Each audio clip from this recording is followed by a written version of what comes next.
ये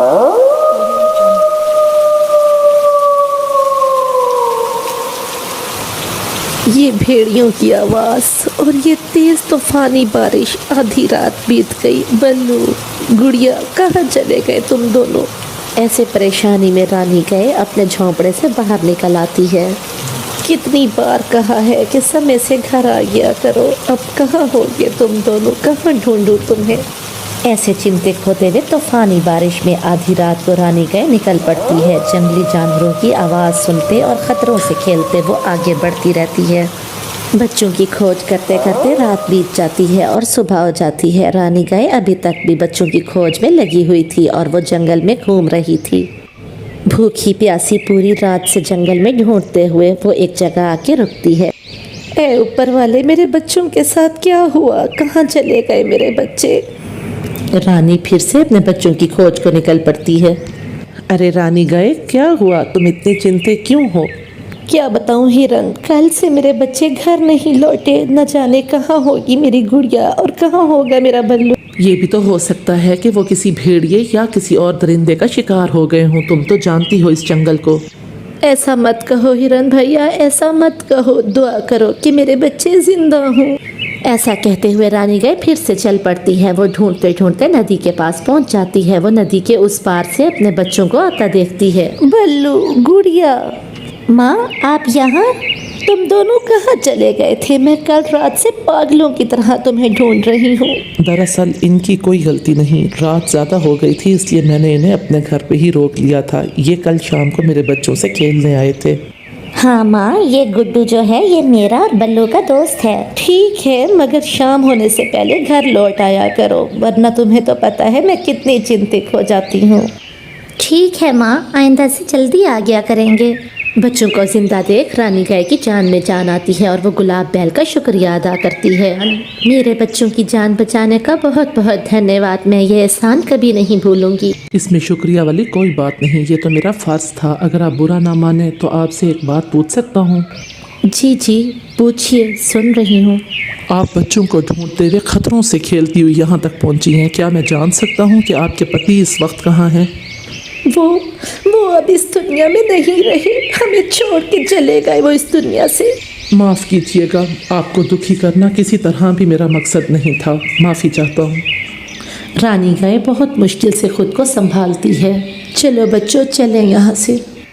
सुनिए, आप अपने बच्चों को मेरे बच्चों के साथ खेलने के लिए आने दिया करें। मैं इनका अपने बच्चों की तरह ही ख्याल रखूँगा। जी ठीक है। फिर वो सब वहाँ से चले जाते हैं। अब हर रोज़ रानी गाय के बच्चे खेलने के लिए आया करते और साथ में रानी गाय भी उनके साथ आया करती। वो और गुलाब बैल दिल ही दिल में एक दूसरे को पसंद करने लगे थे। अगर आप बुरा ना माने तो मैं आपसे एक बात पूछूं? जी जी, क्यों नहीं, पूछिए।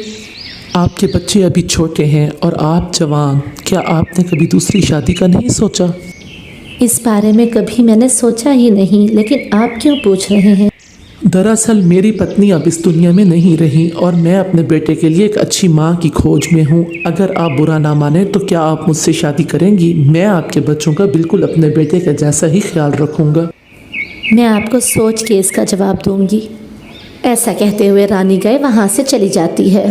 रानी गाय सारी रात सोचती रहती है। मैं भी अपने बच्चों को एक अच्छे पिता का प्यार दिलाना चाहती हूँ। बिना पिता के बच्चों के अंदर किस तरह की कमियाँ रह जाती हैं ये मैं जानती हूँ, लेकिन क्या गुलाब बैल से शादी करना ठीक होगा? अगले दिन रानी और उसके बच्चे फिर से नदी पर जाते हैं। सुनिए जी, मैं आपसे कुछ कहना चाहती हूँ। क्या मेरे बच्चे आपको पिता कह सकते हैं? गुलाब बैल का तो जैसे खुशी से कोई ठिकाना ही नहीं रहता। फिर वो दोनों मंदिर में जाके शादी कर लेते हैं। अब से हम सभी एक ही घर में रहेंगे। वो सब गुलाब बैल के घर में आ जाते हैं और बहुत खुशी से रहने लगते हैं। इसी तरह से कई महीने बीत जाते हैं और फिर एक दिन, माँ, मुझे भूख लगी है, खाना दो ना माँ, बहुत भूख लगी है। लेकिन बेटी, अब रात हो गई है, इस समय बाहर जाना ठीक नहीं।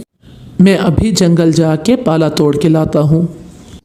मगर जी, जंगली जानवर हैं, इस समय बाहर जाना ठीक नहीं है। कुछ भी हो, मैं अपने बच्चों को रात को भूखा नहीं सुला सकता। मैं अभी गया और अभी आया। सुनिए जी, अपना ख्याल रखिएगा और जल्द लौट आइएगा। ठीक है रानी साहिबा, जैसे आपका हुक्म। गुलाब बैल पाला लाने के लिए निकल पड़ता है। वो बहुत दूर जाता है। आगे जाके उसे एक जगह पे अच्छी घास नजर आती है। वो वहां से घास तोड़ ही रहा होता है कि साथ में घात लगाए एक शेर बैठा होता है। हाँ, बैल खाए हुए तो कई दिन बीत चुके हैं, आज मजा आएगा। फिर वो शेर एक ही झटके में बैल को गिरा देता है और उसे खा जाता है। साथ खड़ा हुआ हिरन ये सारा नज़ारा देख रहा था। इस बेचारे बैल की तो अभी ही शादी हुई थी। खैर तो है हिरन, तुम इस टाइम यहाँ क्या करने आए हो? रानी गए, बहुत दुख से कहना पड़ रहा है, तुम फिर से बेवा हो गई हो। शेर सिंह ने आज तुम्हारे गुलाब बैल को खा लिया है। अभी अभी अपनी आंखों से देख के आ रहा हूँ। नहीं नहीं, ऐसा नहीं हो सकता, ये नहीं हो सकता। गुलाब को कुछ नहीं हो सकता। खुद को संभालो रानी गए, पहले तुम्हारे 2 बच्चे थे, अब तुम्हारे 3 बच्चे हैं। खुद को संभालो, उनके लिए खुद को संभालो। रानी गए और उसके सारे बच्चे बहुत रोते हैं। अरे बाप रे, कितनी बारिश हो रही है। इस बारिश में तो पेड़ पे बैठा ही नहीं जा रहा, बार बार फिसल रही हूँ। सही कह रही हो चुड़ैल, इतनी तेज बारिश में हम यहाँ पर नहीं रह सकते। अब हमें किसी पक्के मकान में रहना पड़ेगा। देखो, इतने सालों से हम सरपंच के भतीजे के इस बड़े पेड़ पे रह रहे हैं, क्यों ना अब हम रहने के लिए सरपंच के घर जाएं। हाँ वो तो ठीक है, लेकिन हम इस तरह से नहीं जा सकते। हमें जाने के लिए पक्षियों का रूप लेना पड़ेगा। इतना कह के वो दोनों पेड़ से उतरते हैं और पक्षियों का रूप ले लेते हैं। गरीब पक्षियों का रूप लेने के बाद वो दोनों सरपंच के घर में आते हैं। सरपंच का घर थोड़ी दूरी पर था। कोई है? जरा खोले दरवाजा, दरवाजा खोलिए, कोई है घर में? अरे आता हूँ। कौन है? इतनी तेज बारिश में कौन आ गया यहाँ पर? कौन है? देखिए, हम पूर्व वाले जंगल से आ रहे हैं। इतनी भारी बारिश में हम आगे नहीं बढ़ सकते। आपका पक्का घर देख के हम यहाँ चले आए। थोड़ी रहने की जगह मिल जाए अगर आज रात के लिए। क्यों? यहाँ रहने की कोई जगह नहीं मिलेगी, मैं तुम्हें पहले बताए देता हूँ। चले आते हैं, ना जान ना पहचान, हम तुम्हारे मेहमान। ऐसा कहते हुए सरपंच उनके मुंह पे दरवाजा बंद कर देता है। देखा तुमने, कैसे हैं ये लोग? 2 लोग मुसीबत में हैं और इन्होंने अपने पक्के घर में थोड़ी सी जगह भी नहीं दी। तुम्हें याद है भाग्यवान, जब इस सरपंच का इकलौता बेटा खेलते खेलते तालाब में गिर गया था? हाँ, मुझे याद है। घर में कोई नहीं था। सरपंच की पत्नी अपने घर में सो रही थी। अरे ये क्या, बॉल तो अंदर चली गई। अब मैं क्या करूं? अब मुझे जाना होगा। बचाओ, अरे कोई बचाओ, मैं डूब रहा हूँ, बचाओ। आवाज़ें सुन के उसकी मम्मा भी वहाँ आ जाती है। अरे कोई बचाओ मेरे बच्चे को, अरे बचाओ, कोई है, मेरे बच्चे को बचाओ, वो डूब रहा है। अब कुछ नहीं हो सकता चुड़ैल, अब मुझे ही बचाना जाना पड़ेगा इसको, वरना ये डूब जाएगा। ऐसा कहते हुए भूत वहाँ से जंप लगा देता है और कबूतर के बच्चे को अपने बड़े बड़े हाथों से पकड़ के उसकी माँ के पास ला के रख देता है। अरे ये तो भूत है, ये तो हमें खा जाएगा। अब मैं क्या करूं? ऐसा कहते हुए सरपंच की पत्नी बेहोश हो जाती है। उसे मैंने बचाया था। क्या मैंने सोचा था कि वो मेरा बेटा है या सरपंच का बेटा? और इन्हें देखो। वो दोनों यही बातें ही कर रहे होते हैं कि वहाँ दूर से उड़ती हुई एक चिड़िया आती है। रानो चिड़िया बारिश में भीगती हुई सीधा उनके पास आती है। सुनिए, अगर आपको बुरा ना लगे तो मैं एक बात कहूँ। मैं एक नौकरानी हूँ, मेरे हालात कुछ ख़ास नहीं है, लेकिन आप इतनी तेज़ बारिश में कहाँ से चल के आ रहे हो? आप अगर चाहो तो मेरे साथ मेरे घर में रह सकते हो। अरे बहना, इतना क्यों सोच रही हो? तुम्हारा कहना ही हमारे लिए बहुत है। चलो तुम्हारे घर चलते हैं। फिर रानो चिड़िया आगे आगे और वो दोनों उसके पीछे पीछे वो सीधा रानो चिड़िया के टूटे फूटे घर में आ जाते हैं। ये मुझ गरीब का घर है, आप लोग घर में बैठिए, मैं आप दोनों के लिए खाने को कुछ लेके आती हूँ। आपकी मेहमान नवाजी का बहुत बहुत शुक्रिया बहन, हम आपका ये एहसान कभी नहीं भूलेंगे। ऐसा कह के रानो चिड़िया तेज बारिश में उनके लिए दाना लाने चली जाती है। अब क्या करें भूत, वो तो घर टपकने लगा, बारिश तो रुकने का नाम नहीं ले रही। चलो चुड़ैल, फिर ऐसा करो, अपने असल रूप में आते हैं और जादू करके इसका घर को ठीक कर देते हैं। फिर वो दोनों जादू करके अपना असल रूप लेते हैं और फिर जादू से उसके घर को बिल्कुल नया कर देते हैं।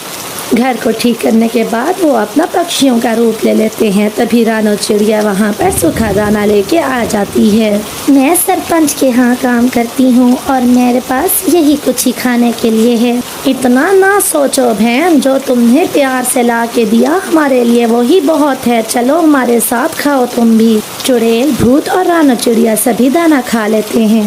बहन, क्या आपके पास पानी मिलेगा? थोड़ा पानी ला दीजिए। क्यों नहीं भैया, साथ ही मेरा रसोया घर है, आप बैठे, मैं पानी लेके आती हूँ। फिर रानो चिड़िया मूसलाधार बारिश में उनके लिए पानी लेने चली जाती है। अरे भूत, इतनी बारिश में, इतने ठंडे मौसम में तुम्हें पानी की प्यास लग गई? पानी तो एक बहाना है चुड़ैल, असल में तो हमें कुछ और ही करना है।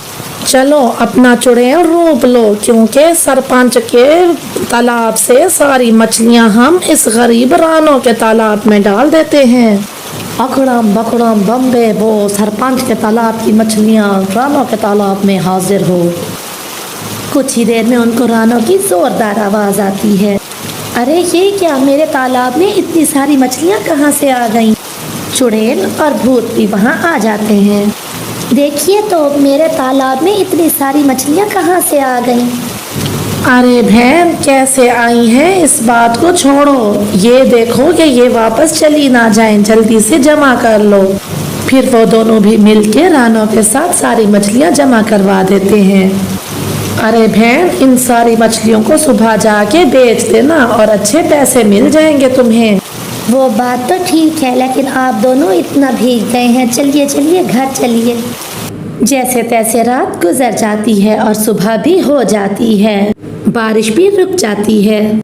अच्छा बहन, आपने हमारी बहुत खातिरदारी की, हम भी आपको बदले में कुछ देना चाहते हैं। घर में एक टंकी बनाओ और तुमने जो मछलियाँ पकड़ी थी उनमें से एक मछली अभी जिंदा है, उसे उस टंकी में छोड़ देना। उससे जो मछलियाँ मिलेंगी वो बेच के तुम्हारा घर चल जाएगा, तुम्हें किसी के घर काम करने की ज़रूरत नहीं पड़ेगी।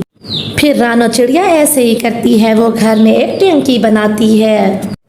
अरे इतनी सारी मरी हुई मछलियों के बीच एक जिंदा मछली, इसका मतलब वो दोनों कुछ और ही थे और पक्षियों का रूप लेके मेरी मदद करने आए थे। फिर रानो चिड़िया वो जिंदा मछली अपनी टंकी में छोड़ देती है और अगले ही दिन बहुत सारी मछलियाँ आ जाती हैं। वो उन्हें बेच के अपना अच्छा सा घर बसाती है, वो शादी भी कर लेती है और खुशी खुशी अपने घर में रहने लगती है। जंगल में तेज बारिश हो रही थी और उसी बारिश में कालू कौवा किसी भी तरह से रानो चिड़िया को भिला पुसला के चील के ठिकाने पे ले आता है। चील दी, मेरी चील दी, आओ तो, मैं आपसे मिलवाने किसको ले आया हूँ, आके देखो तो। दुष्ट कवे, तुम यहाँ पर मुझे फंसाने के लिए लेके आए हो ना? तुम चील दी को क्यों बुला रहे हो? मैं नहीं फंसूंगी इस चक्कर में, मैं जा रही हूँ यहाँ से। रानो चिड़िया तुरंत ही होशियारी दिखाती है और वहाँ से उड़ती हुई चली जाती है। चिड़िया जानती थी कि कालू कौवा ऐसे छोड़ने वाला नहीं, वो उस चील को घर पे लेके आएगा। वो खिड़की के रास्ते घर पे जाती है। कुकू बेटा जल्दी करें, देर ना करें, समय नहीं है हमारे पास, जल्दी करें, खिड़की के रास्ते जल्दी से भागें।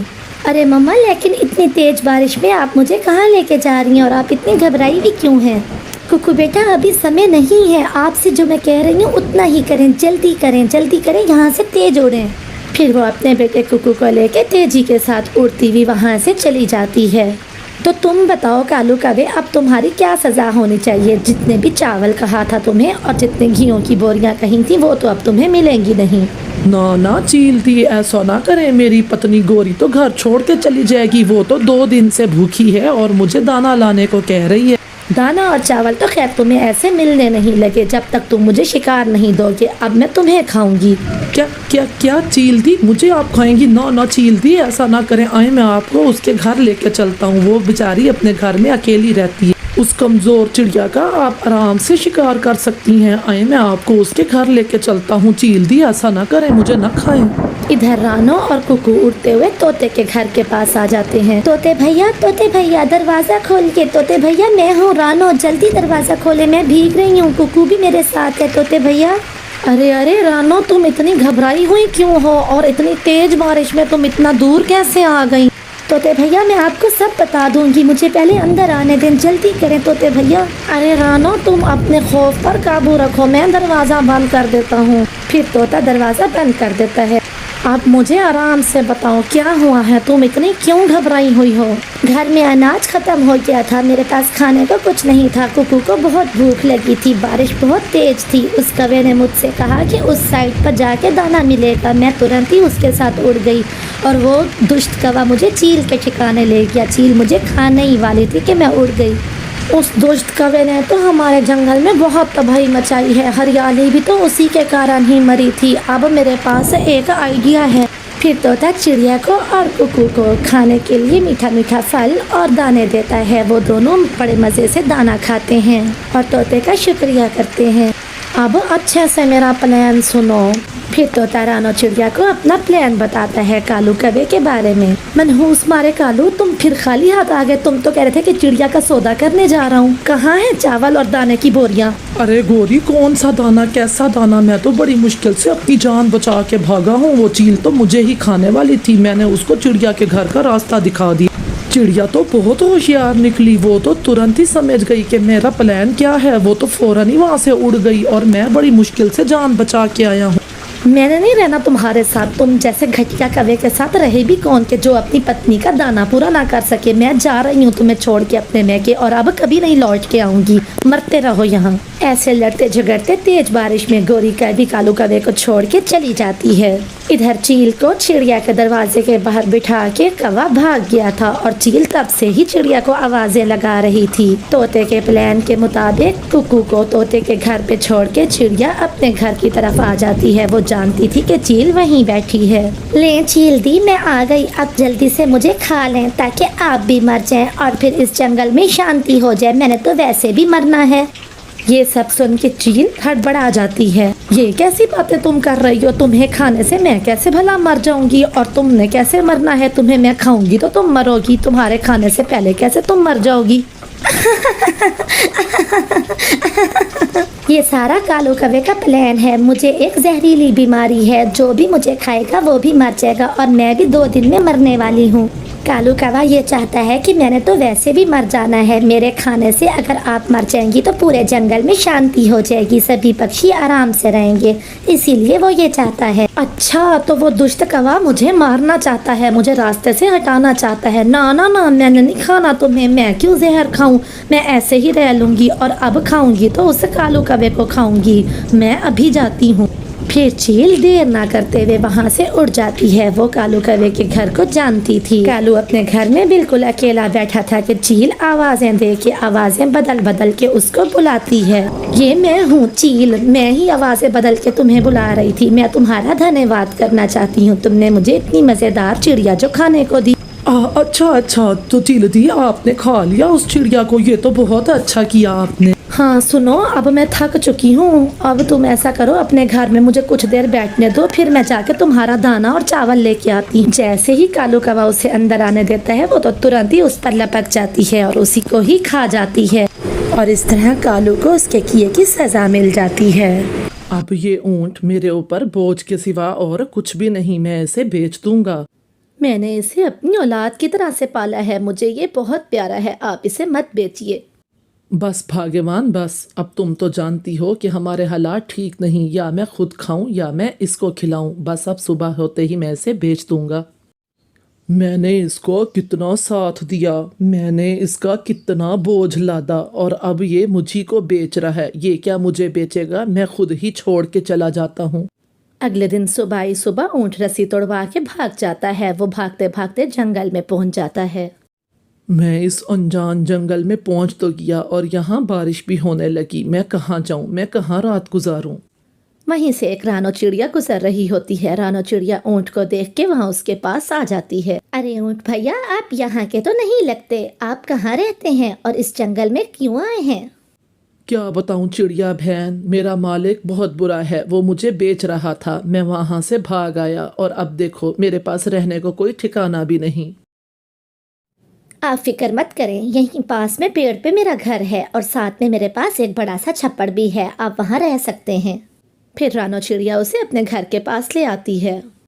ये देखिए ऊँट भैया, ये मेरा घर है, जो दरख्त के ऊपर है वो मेरा घर है, और जो ये पास में है ये एक झोंपड़ है, ये भी मेरा ही है। ये खाली झोंपड़ है, आप इसमें आराम से रह सकते हैं।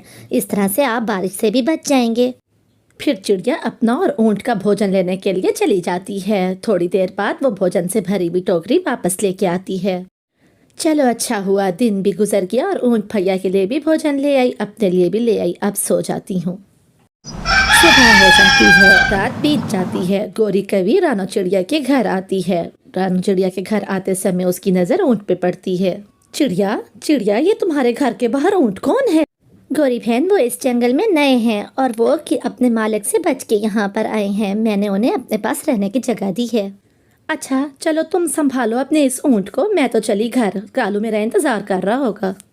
ऐसा कहते हुए गोरी कवि वहाँ से वापस अपने घर चली जाती है। कालू, ये सारी बात सुनने के बाद क्या तुम्हारे दिमाग में भी कोई खराफाती आइडिया आ रहा है जो मेरे दिमाग में आ रहा है? हाँ गोरी, मैं तो ये सोच रहा था कि आज ही हम उसे भिला पुसला के अपने घर ले आते हैं और फिर उसके मालिक से मुंह मांगी कीमत मांगेंगे उसे लौटाने के लिए। अरे वाह, अब पता चला ना कि तुम मेरे पति हो, गोरी कवि के पति। हाँ चलो, हम ऐसा ही करते हैं। फिर वो दोनों बहुत सी मिठाई और भोजन लेके ऊँट के पास जाते हैं। चिड़िया भोजन की खोज को गई होती है और ऊँट के पास वो दोनों आके बैठ जाते हैं। ऊँट भैया, हम चिड़िया के दोस्त हैं और ये मिठाई हमें चिड़िया ने दे के भेजी है तुम्हारे लिए। हाँ ऊँट भैया, चिड़िया ने ये कहा है कि जल्दी से मिठाई खा के मेरे पास आ जाओ, वो मुसीबत में है। क्या क्या कहा तुमने? चिड़िया मुसीबत में है? मेरी दोस्त मुसीबत में है, मुझे ले चलो। हाँ हाँ ऊँट भैया, हम भी तो तुम्हें इसीलिए कहने आए हैं कि जल्दी चलो। बस फिर क्या था, ऊँट उन दोनों के पीछे पीछे चलने लगता है और वो दोनों शैतान कवे अपने घर में ले आके ऊँट को बांध देते हैं। हा हा हा, अब तुम यहीं रहोगे हमारे कैदी बन के। अरे मेरे क्या नसीब हैं, अगर वहाँ किसान से बचा तो यहाँ पर आके इन शैतान कवों के हाथ लग गया। मैं कहाँ जाऊँ? इधर किसान को भी अपने किए पे बहुत पछतावा होता है। वो भी मारा मारा ढूंढने लगता है। वो ऊँट को ढूंढते ढूंढते जंगल में आ जाता है और जंगल में खोज करते करते वो चिड़िया के घर तक पहुंच जाता है। चिड़िया, क्या तुमने यहाँ पर किसी ऊँट को देखा है? हाँ, मैंने उस ऊँट को देखा है, लेकिन मैं तुम्हें उसका पता क्यों बताऊं? तुम बुरे इंसान हो। तुम ऊँट भैया को बेच देना चाहते थे, इसीलिए वो वहाँ से निकल गया। वो मेरे पास आया था। हाँ चिड़िया, मुझे अपने किए का बहुत पछतावा है। अब मैं ऊँट को बहुत प्यार से रखूंगा, मुझे उसके पास ले चलो। अगर तुम्हें सच्ची में ही पछतावा है तो चलो मेरे साथ। शैतान कवों ने उसे बंदी बना लिया है। फिर चिड़िया किसान को ऊँट के पास ले आती है। ऊँट भैया, देखिए तो कौन आया है। सुबह का भूला जब शाम को घर आ जाए तो उसे भूला नहीं कहते। मेरा बच्चा, मैं तेरे से बहुत शर्मिंदा हूँ। आइंदा के बाद मैं तुझे बहुत खुश रखूंगा। अब मुझे माफ़ कर दे और चल अपने घर चल। कालू और गोरी भी आवाज़ें सुन के बाहर आ जाते हैं। इससे पहले कि वो कुछ बोलते, चिड़िया उनसे कहती है, दुष्ट और चोर कवो, तुम क्यों चुरा के ले गए थे ऊँट भैया को मेरे घर पर से? अब उनका मालिक आ गया है। इससे पहले कि वो कुछ बोलते, किसान जोर जोर से उन्हें लाते मारता है। अये अये कालू कालू, मेरी पीठ टूट गई, मैं क्या करूँ? हाय, और मेरा पंख टूट गया। फिर ऊँट और उनके मालिक खुशी खुशी रहने लगते हैं। जंगल में 2 दिन से तेज बारिश हो रही थी। अब क्या होगा कालू? अब तो यही जो कच्चा घोंसला था तिनकू वाला, वही भी नहीं रहा। पक्का घर होता तो आज हम इस तरह से तंग ना होते। गोरी, अब हमें यहाँ का तो कोई पक्षी अपने घर रखने से रहा। हमने सबके साथ इतना बुरा जो किया है। साथ वाले जंगल में मेरी एक जानने वाली रानो चिड़िया है, चलो हम उस जंगल में चलते हैं। फिर वो दोनों पति पत्नी वहाँ से उड़ते हुए दूसरे जंगल की तरफ जाने लगते हैं। रास्ते में वो थक जाते हैं तो किसी जगह पर बैठ जाते हैं और फिर थोड़ी देर बाद फिर से उड़ने लगते हैं। उनके पास कोई दूसरा रास्ता भी ना था। कबूतर भैया बड़ी दूर से उड़ते हुए आ रहे हैं। हमारे जंगल में बहुत तेज बारिश है। मुझे ये बताओ रानो चिड़िया का घर इस जंगल में कहाँ पर है? हम उसके जानने वाले हैं। वो सामने पीपल के दरख्त के ऊपर जो पक्का घर नजर आ रहा है, वही रानो चिड़िया का घर है। अरे कालू और गोरी, आप लोग यहाँ इस समय? खैर तो है? पूछो मत रानो बहन, पूछो मत। हमारा घर गिर गया, पक्का घर था लकड़ी वाला, इतना अच्छा घर बनाया था हमने, तुम्हारे भाई कालू ने और मैंने मिलके, लेकिन बारिश इतनी तेज थी कि हमारा घर ही गिर गया। अब हम यहाँ तुम्हारे घर कुछ दिन रहने आए हैं। लेकिन कालू और गोरी, अगर बारिश का ही मामला है तो बारिश तो यहाँ पर भी शुरू हो गई है। हाँ हाँ रानो बहन, दिख रहा है मुझे, लेकिन कम से कम तुम्हारा पक्का घर तो है ना। हमारा तो घर ही टूट के गिर गया, तो हम किधर जाएं। बस 2-4 दिन की तो बात है, हम यहाँ से चले जाएंगे। ठीक है कालू भैया, अगर 2-3 दिन की ही बात है तो आप मेरे घर में रह सकते हैं। आप ये दाना खाएं, मैं अभी आती हूँ। फिर चिड़िया उनको भोजन देके दूसरे कमरे में चली जाती है। कालू और गोरी वो सारा दाना खा लेते हैं। वो तो ऐसे खा रहे थे जैसे 2 दिन से भूखे हों। गोरी गोरी, चिड़िया का घर तो बहुत जबरदस्त है। देखो तो कितना पक्का घर है और कितना बड़ा भी है। हाँ कालू, मेरा तो मन ही नहीं हो रहा इस घर से जाने का। मेरा अब कोई नहीं जा रहा यहाँ से, मैं तो इसी घर में ही रहूंगी हमेशा। सुबह हो जाती है, बारिश भी रुक गई थी, रात बीत गई थी। गोरी और कालू जंगल घूमने के लिए बाहर जाते हैं। सामने से उन्हें एक मीठे फलों का पेड़ नजर आता है जिसके साथ एक चील बैठी होती है।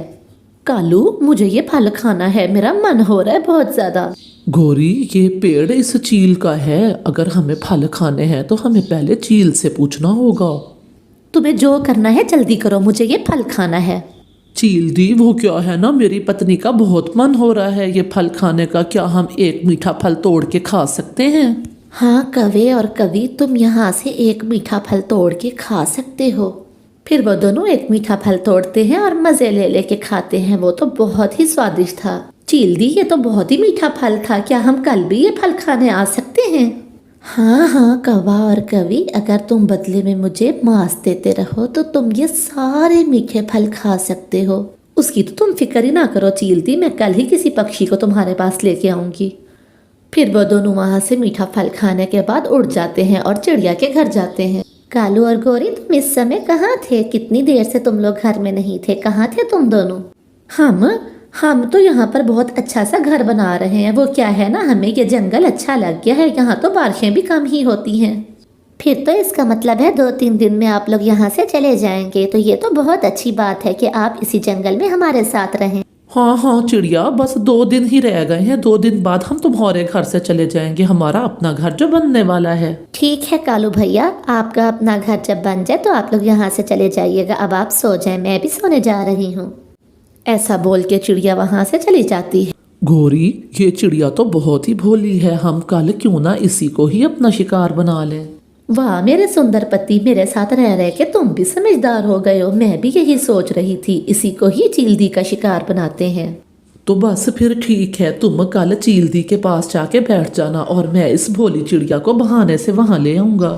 सुबह हो जाती है। बस फिर प्लान के मुताबिक गोरी कवि चील के पास चली जाती है। चील दी, अभी थोड़ी ही देर में तुम्हारे लिए ताज़ा ताज़ा मांस आने वाला है, बस मेरे पति उसको लेके ही आते होंगे। अरे ये तो रानो चिड़िया के घर रह रहे हैं, कहीं ये रानो चिड़िया को फंसाने की बात तो नहीं कर रहे। मुझे तुरंत यहाँ से जाके रानो को बताना होगा। इधर अपने प्लान के मुताबिक कालू कौवा चिड़िया के पास जाता है। रानो रानो, वो बुलबुल बुलबुल पहाड़ के पास गिरी हुई पड़ी है, वो तुम्हें बुला रही है। क्या बुलबुल गिरी हुई है? उसे कुछ हो ना जाए। कालू भैया, आप भी मेरे साथ चलिए, उसे हमारी मदद की जरूरत है। फिर कालू रानो को लेके तेजी से वहां से जा रहा होता है कि सामने से मिट्ठू तोता उड़ता हुआ आ रहा होता है। मिट्ठू रास्ता रोक लेता है। मिट्ठू भैया जल्दी बताइए, आपने हमारा रास्ता क्यों रोका? बुलबुल गिरी हुई है और वो मुझे बुला रही है। मत जाओ रानो, कोई बुलबुल नहीं है वहाँ पर। वहाँ गोरी चील के पास बैठी है और ये तुम्हें धोखे से वहाँ लेके जा रहा है। चिड़िया, इस मोटी चोंच वाले तोते की बातों में मत आओ, ये झूठ बोल रहा है। मेरे मिट्ठू भैया ने कभी झूठ नहीं बोला। मिट्ठू भैया चलिए, हम घर चलते हैं। फिर रानो चिड़िया मिट्ठू तोता के साथ उड़ती हुई वापस घर में आ जाती है। इधर गोरी कवि चील के पास बैठी होती है। बस कुछ देर और इंतजार कर लो चील दी, आता ही होगा कालू रानो को लेके। तुम मुझे मांस खिलाना चाहती हो ना काली कवि, तो ऐसा करते हैं, मैं तुम्हें ही खा लेती हूँ। इस तरह से मुझे मांस मिल जाएगा और तुम्हारे पति को मीठे मीठे फल मिल जाएंगे। ऐसा कह के चील गोरी कवि को दबोच लेती है और उसी को ही खा जाती है। और इधर दूर बैठ के देखता हुआ कालू कौवा रोने लगता है। उन्हें उनके किए की सजा मिल जाती है। अरियो बुलबुल की बच्ची, जरा अपने शरारती बेटे को लेके घर से बाहर तो आ। क्या हो गया है गोरी, क्या कान के पर्दे फाड़ोगी? मेरे घर के पास बैठ के इतना शोर क्यों डाल रही हो? तेरे इस शैतान बेटे ने आज मेरे बेटे को जग्गू को बहुत मारा है, बर्फ के गोले बना बना के उसके सिर में मारे हैं। अरे ओ शैतान, अगर आइंदा के बाद मेरे बेटे को तूने मारा तो यहीं बर्फ में ही गाड़ दूंगी तुझे। हे देखो तो ये मेरे बेटे को बर्फ में गाड़ेगी। आओ दोस्तों देखो, खुद तो झूठी है ही, बेटे को भी झूठा बना रही है। तू मेरे बेटे को बर्फ में गाड़ेगी तो मैं यहाँ बैठ के क्या तमाशा देखती रहूंगी? तेरे बेटे ने झगड़ा शुरू किया था, जैसी तू है वैसा ही तेरा बेटा है। गोरी और बुलबुल का झगड़ा देख के बाकी के पक्षी भी वहाँ इकट्ठे हो जाते हैं। क्यों रे जग्गू, क्या ये सच कह रही है बुलबुल? क्या झगड़ा तूने शुरू किया था? नहीं नहीं माँ, ये झूठ बोल रहे हैं। मैं तो आराम से बैठा हुआ था, इसी पुन्नू ने ही आके मेरे साथ झगड़ा शुरू किया था। सुन लिया बुलबुल की बच्ची और पुन्नू, तूने सुन लिया? मेरे बेटे ने कोई झगड़ा शुरू नहीं किया था, तूने ही झगड़ा शुरू किया है। नहीं आंटी, जग्गू झूठ बोल रहा है। मैं तो आराम से बैठ के खेल रहा था और इसने आके मेरे सिर में बड़े बड़े बर्फ के गोले डालना शुरू कर दिए। आप मेरे सिर पे देख लें, इतना मोटे मोटे से गोले बन चुके हैं। इसने ही मुझे मारना शुरू किया और फिर जवाब में मैंने भी इसको मारा। अरे अरे शांत हो जाओ गोरी और बुलबुल, तुम दोनों शांत हो जाओ। ये झगड़ा मैं अपनी आंखों से खिड़की में बैठ के देख रही थी। इससे पहले कि मैं घर से बाहर आती ये दोनों अपने अपने घर चले गए। पुन्नू ठीक कह रहा है, जग्गू ने ही झगड़ा शुरू किया था। उसने बड़े बड़े गोले बना के पुन्नू के सिर में मारे। जग्गू के बच्चे, अब तुझे मुझसे कोई नहीं बचा सकता। चल घर में तुझे बताती हूँ चल के। चलो रे बाकी के पक्षियों, यहाँ कोई तमाशा लगा है, तुम लोग भी अपने अपने घरों को जाओ। इधर रात हो जाती है, सारे पक्षी अपने अपने घरों में चले जाते हैं। माँ, ये सर्दियाँ कितनी अच्छी होती हैं। अपनी अपनी रजाई पहन के सोए रहो अपने नरम नरम बिस्तरों में और गरम गरम बिस्तरों में, और साथ में चाय पकौड़ों का मज़ा ही अलग है। हाँ बेटा, तभी तो हम लोग अपना सुंदरवन जंगल छोड़ के पहाड़ों में रहने आ जाते हैं। सर्दियों में सर्दियों का मज़ा अलग ही होता है। सुबह हो जाती है, सभी पक्षी अपने अपने घरों के आगे इकट्ठे होते हैं। दोस्तों, इस मौसम में यहाँ भोजन ढूंढना बहुत मुश्किल है। हम सबको इकट्ठे ही भोजन की खोज करनी होगी। मुझे सबसे ज्यादा बोर और बुरा काम यही भोजन की खोज करना ही लगता है। रानो, तुम बिल्कुल ठीक कह रही हो, हमें वक्त ना गंवाते हुए जाके भोजन की खोज करनी चाहिए। अरे अरे मीनो, ये तो तैयार हो गए तुझे ले जाने को। ऐसा करती हूँ, कोई ना कोई बहाना करती हूँ। अरे अरे मेरे पैर बहुत दुख रहे हैं, कब से मेरे पैरों में दर्द है। ये तो एक बहाना है मीनो मौसी, क्योंकि अभी थोड़ी देर पहले तो तुम कह रही थी कि मेरा बर्फ में खेलने का बहुत दिल कर रहा है। अरे गोरी की बच्ची, एक लगाऊंगी तेरे मुंह वाले। दर्द है तो कह रही हूँ, झूठ थोड़ी ना बोल रही हूँ। नहीं नहीं मीनो मौसी, तुम तो बुरा ही मान गई। मैं तो ऐसे ही कह रही थी, तुम फिक्र ना करो, आराम करो, हम सब मिलकर तुम्हारा भोजन भी लेके आएंगे। बस फिर मीनो मौसी को छोड़ के सभी पक्षी वहाँ से भोजन की खोज को उड़ जाते हैं। अरे अरे मजे आए, मैं तो कूदूंगी, गाऊंगी, नाचूंगी। इधर पक्षियों को उड़ते उड़ते काफी देर हो गई होती है। वो आगे जाके एक बड़े पेड़ को देखते हैं और बड़े पेड़ को देखते ही वो आराम करने के लिए उस पेड़ पे बैठ जाते हैं। ओफो, थक गई मैं तो। इतनी देर उड़ने के बाद भी हमें भोजन नहीं मिला। मुझे लगता है हमें लौटना चाहिए। लेकिन अगर घर लौट गए तो खाएंगे क्या? अभी तो हमें कोई किस्म का अनाज मिला ही नहीं। गोरी ठीक कहती है दोस्तों, शाम हो गई है, लौटते लौटते रात हो जाएगी। हाँ चलो, अब हम सब घर को चलते हैं। फिर वो सारे पक्षी उड़ के वहाँ से वापस घर आ जाते हैं। अगली सुबह वो फिर से इकट्ठे होते हैं। दोस्तों, यहाँ तो अनाज मिलता ही नहीं। मैं तो कहती हूँ हमें वापस सुंदरवन जंगल ही लौट जाना चाहिए।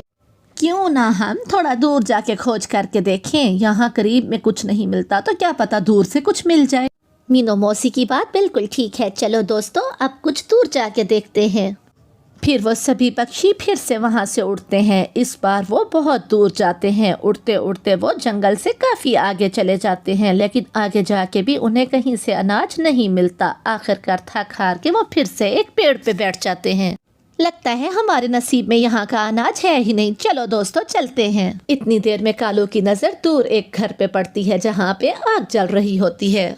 अरे दोस्तों, वो देखो, वहाँ कुछ है, वहाँ कोई घर है। चलो हम उधर चलते हैं। समय ना गंवाते हुए वो सभी दोस्त वहाँ चले जाते हैं। वहाँ एक बहुत सुंदर सा इग्लू का घर होता है और उसके बाहर एक बूढ़ी माँ जी बैठी होती है। वो सभी वहाँ जाके बैठ जाते हैं।